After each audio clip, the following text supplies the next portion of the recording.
Durante décadas, Portugal foi percebido como um dos países mais pacíficos e acolhedores da Europa. Suas ruas de pedra, a calmaria litorânea, a gastronomia vibrante e o famoso jeitinho português de bem receber transformaram o país em um dos destinos mais desejados do mundo, tanto por turistas quanto por imigrantes. No entanto, nos últimos anos essa imagem tem sofrido rachaduras. E o que antes era considerado um segredo europeu bem guardado começa a ser analisado com mais ceticismo por veículos de mídia internacionais, por residentes estrangeiros e até por nativos, que agora enfrentam dificuldades crescentes. A boa reputação de um país é um ativo valioso. Ela atrai investimentos, fomenta o turismo, impulsiona o consumo e alimenta relações diplomáticas estáveis. Quando um país é visto como confiável, seguro e promissor, ele se transforma em uma referência menos, mesmo que tenha desafios internos, como todo lugar no mundo. Mas quando a realidade começa a se distanciar do que é promovido no exterior, a confiança se quebra. E esse é exatamente o ponto em que Portugal se encontra agora, entre o charme que ainda vende e as decisões que vêm comprometendo essa imagem. Um dos principais reflexos desse desgaste está nas políticas públicas, especialmente nas que envolvem o acolhimento de imigrantes e a oferta de serviços essenciais como transporte, saúde e moradia. Milhares de brasileiros, africanos, asiáticos e até europeus de países vizinhos escolheram Portugal como lar nos últimos anos. Vieram em busca de segurança, oportunidades e uma vida digna. Mas muitos têm se deparado com barreiras que não estavam no roteiro.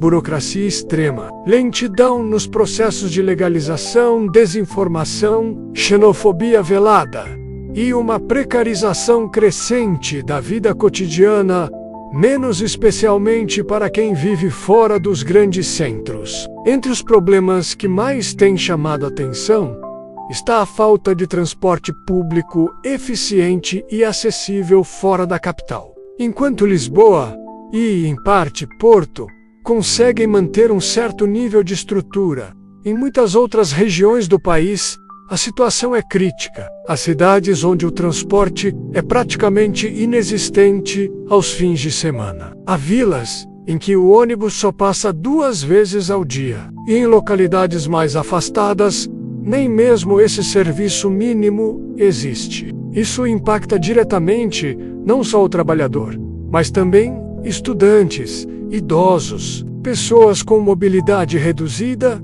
e toda a população que precisa se deslocar para consultas médicas, atividades básicas ou obrigações profissionais. Quando um país começa a perder a confiança de quem vem de fora, não é apenas a imagem simbólica que se desgasta. Os impactos são reais, concretos e muitas vezes silenciosos. A ausência de um sistema de transporte eficaz fora dos grandes centros, por exemplo, tem consequências que vão muito além da mobilidade.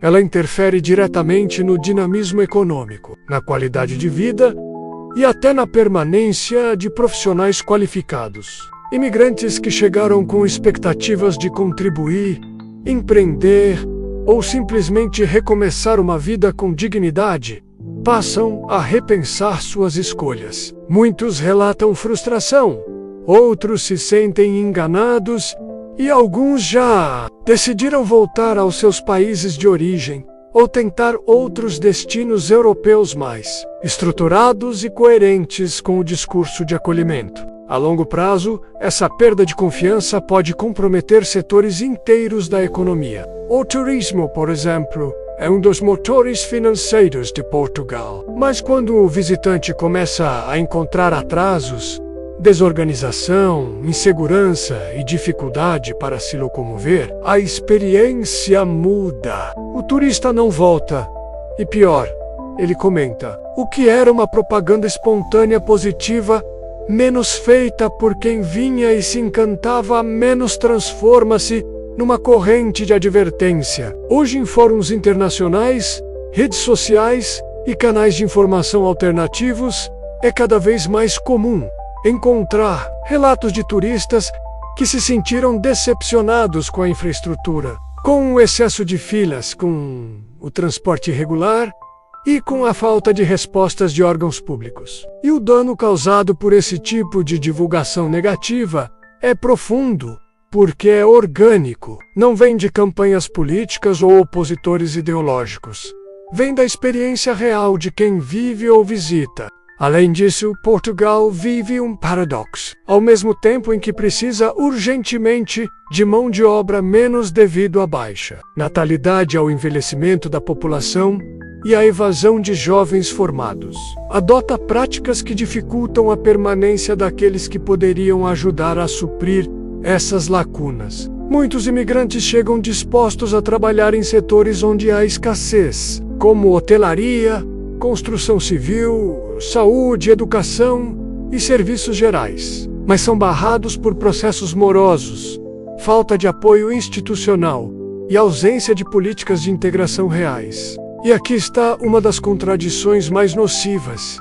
O país precisa de quem vem de fora, mas parece não estar preparado para acolher, integrar e valorizar essas pessoas de maneira eficiente e humana. A reputação de um país não se constrói apenas com campanhas de turismo ou com matérias em revistas internacionais. Ela se fortalece, ou se desgasta, pela forma como esse país lida com sua própria população e com aqueles que decide acolher. Quando estrangeiros, trabalhadores ou turistas encontram barreiras estruturais, desigualdade no tratamento ou descaso com o básico, a imagem de nação segura, moderna e progressista começa a ruir. E isso, no campo diplomático, tem efeitos diretos. Portugal, que há décadas desfrutava de um posicionamento privilegiado como ponte entre a Europa, a África e a América Latina, arrisca perder esse papel diante de aliados e parceiros estratégicos. A comunidade dos países de língua portuguesa é um exemplo claro. A relação de Portugal com países como Brasil, Angola, Moçambique, Guiné-Bissau e Cabo Verde sempre foi construída em cima de 3 pilares: língua comum, cooperação cultural e reciprocidade. Mas quando cidadãos desses países passam a relatar experiências negativas ao tentar se estabelecer legalmente, trabalhar ou simplesmente estudar em Portugal, essa relação começa a sofrer abalos. Reclamações sobre atrasos na legalização de documentos, mudanças repentinas nas regras de imigração, falta de transparência e até situações de discriminação institucional estão sendo amplamente divulgadas. E esses relatos não estão restritos a redes sociais. Já são tema de matérias jornalísticas, investigações acadêmicas e debates em entidades internacionais. Além disso, países parceiros começam a questionar: por que promover acordos de mobilidade e cooperação com um país que, na prática, não garante dignidade e clareza aos cidadãos que ali chegam? A confiança internacional se fragiliza. E um mundo cada vez mais conectado, onde reputação pesa tanto quanto poder econômico. Esse tipo de desgaste pode comprometer relações bilaterais, tratados comerciais e até posições estratégicas em órgãos como a União Europeia, a Organização para a Cooperação e Desenvolvimento Econômico e a ONU.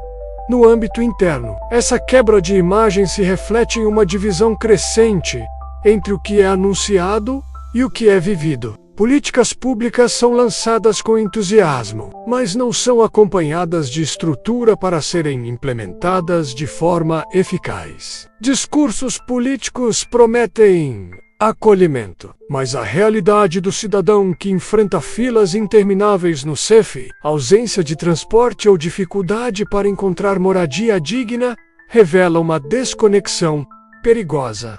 E essa distância entre a narrativa oficial e a vivência prática é percebida não só por quem mora em Portugal, mas por quem observa de fora. A responsabilidade de reconstruir a imagem de um país não é apenas dos governantes. Ela começa com um olhar honesto para os próprios erros. Portugal Se quiser preservar sua posição estratégica no mundo, precisará urgentemente alinhar discurso e prática. Não basta assinar acordos de mobilidade. Se o atendimento prestado pela IMA for marcado por lentidão, desorganização ou falta de preparo humano e tecnológico, não adianta anunciar políticas públicas de integração se o transporte público está ausente em grande parte do território. Não se sustenta um país acolhedor apenas com campanhas. É preciso garantir dignidade no cotidiano, mobilidade, na legalização de documentos, na segurança, no acesso à habitação e na valorização do trabalho. A verdade é que o mundo está mais atento. Relatórios internacionais, ONGs, direitos humanos, influenciadores e veículos de mídia independentes estão relatando o que há poucos anos ficava restrito a conversas em grupos fechados. Hoje, uma má experiência vivida por um imigrante em Braga, Viseu ou Setúbal pode ganhar visibilidade global em poucos minutos. E o reflexo disso não é apenas moral, é econômico, perda de talentos, recuo de investimentos, queda no turismo e, o mais grave, erosão de confiança institucional. O Brasil, país irmão, e um dos principais emissores de imigrantes e turistas para Portugal, também observa com preocupação